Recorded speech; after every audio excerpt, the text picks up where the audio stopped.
Hello, everyone, children of God. I wanted to have a discussion with you all about pedophilia.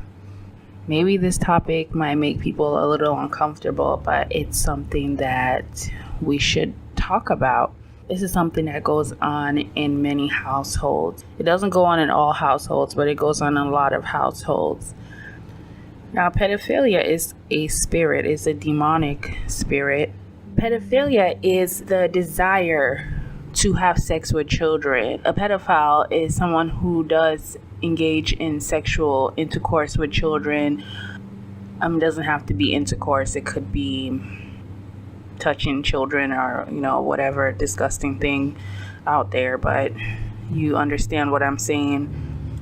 I'm sorry, you guys. Just speaking on it is... I don't know what to say. It grosses me out. It's disgusting that people would lust after children. It's the world that we are in, and again, we have to address this. So there are people who are engaging in this act, and between grown men and children, or grown women and children, parents and their children, uncles and their nieces or nephews, it's made headlines that it's happened in the church with reverend fathers molesting little boys. Like I was saying, pedophilia is a spirit. It's a demon. It's a demonic entity. So in the United States alone, in the past decade, child pornography arrests have increased by 2,500%. That is a lot. And 2/3 of sex offenders in state prisons committed offenses against children. I'll repeat that. 2/3 of sex offenders in state prisons are there because they committed offenses against children. Right now in the United States, there are more than 747,000 registered sex offenders. There are more than 747,000 registered sex offenders. Now, these ones have been the ones that were caught, prosecuted, served their time. Now they're out in society, given a second chance or third chance or whatever it is, and they're registered. How about the ones that were never caught? Somebody has to be out there watching these child pornographies and engaging in molesting these children. So how about the ones that were never caught? Now, compared to a lot of countries, the U.S. is pretty good at keeping track of their sex offenders, unlike some countries that don't even have a database of sex offenders. And these pedophiles, they are predators, okay? They are predators. They look for a certain type of people to prey on. They look for children who basically people do not watch over, they don't care about. Now, I'm not saying that children that you guard with your whole life don't fall victim. They do fall victim, but it's rare.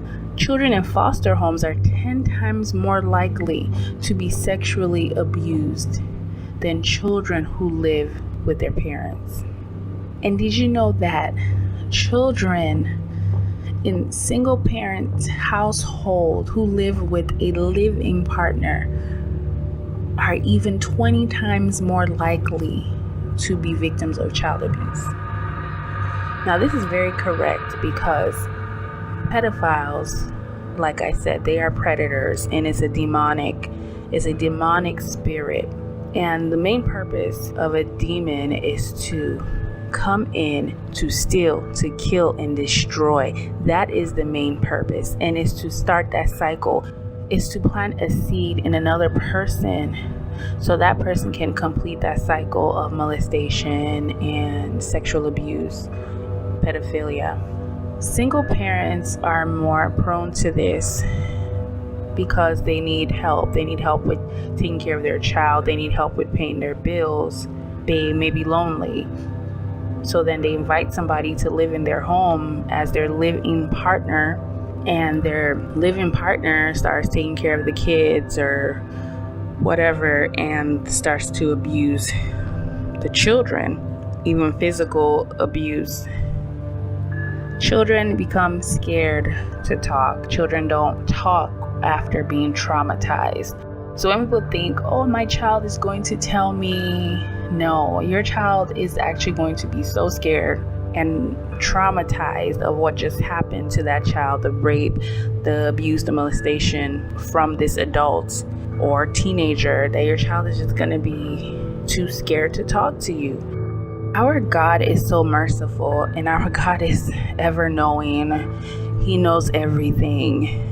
And our God knows that there are a lot of people out there that not by their choice, they became single parent.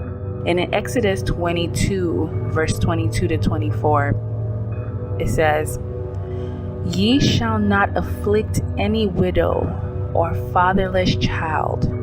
If thou afflict them in any way, and they cry at all unto me, I will surely hear their cry. And my wrath shall wax hot, and I will kill you with the sword, and your wives shall be widows, and your children fatherless." God is there for the fatherless child. God is the father of the fatherless child. So the people out there that are molesting children who are lonely, that child doesn't cry to their mother, and they cry to God. You have your warning right here from God. People need to be careful of other people, and you have to watch your children. You have to pay attention to your child, and you have to talk to your child about things like this. You have to tell your child to let you know if anyone is touching them inappropriately. Like I said, this is going to be hard for some people to hear, but it's something that needs to be talked about. It's not something that we should shy away from, because it's prevalent in our society. So we shouldn't shy away from it. We should talk about it and talk to our children about it. Children of abuse tend to abuse other children. As a parent, you may drop your child somewhere to play with fellow children, and then you come and pick up your child, and the report you get is that your child is touching other children inappropriately, as in touching their privates or trying to role play sexual acts with other children and trying to teach them how to do these things. Again, the spirit of pedophilia is a demon. It's demonic. This is a way now of initiating other children into this, and this cycle to continue and damaging other children, because the main thing is to destroy the children of God. A lot of people are out there that have been molested as children and molested other children when they were younger. So children on children molestation. Some of these people growing up fought the urges to molest children as they became adults. And some of them could not fight that urge. Some of them could not overcome the demonic spirit, and they turned into full-blown pedophiles. Can a pedophile be cured? It takes the grace of God. It takes the grace of God and a lot of therapy for a pedophile to be cured. Imagine the number of people that are out there that are not on the registry. Imagine it. And imagine the number of people, of children that have been molested and are molesting other children. These children aren't telling their parents. And those children are going on to molest other children, molesting their siblings, their cousins. And as they get older, they are molesting their own children, or they're molesting their nephews, their nieces, their friends' children. Pedophilia is real. It is real. When somebody has been initiated into this, it is difficult for them to get out of this. It is difficult for them to fight that urge to molest a child. Children are weaker vessels, and weaker vessels get preyed on. So when somebody who has been molested sees a child and they are struggling internally with their own demons, their own emotions, their own sicknesses, it becomes very difficult for them not to molest that child. It really takes the grace of God and therapy, divine intervention for them not to repeat that act. My belief is prayer can undo and do anything. The best advice I can give is to pray for your children, protect them as best as you can, and talk to your children. Talk to them about the things going on in this world with pedophiles and people that are molesting children, kidnapping children, selling them into slavery or sexual slaves. If you are a child that was molested, God is your strength. Get the help that you need. Go for spiritual counseling. Go to see a psychologist. If you have been fighting that urge on your own, go for deliverance. Thank you for not molesting any children. Well, let me know what all of you think about this topic, and stay away from the demons. Stay far away from the demons. Thank you all for listening. Remain blessed.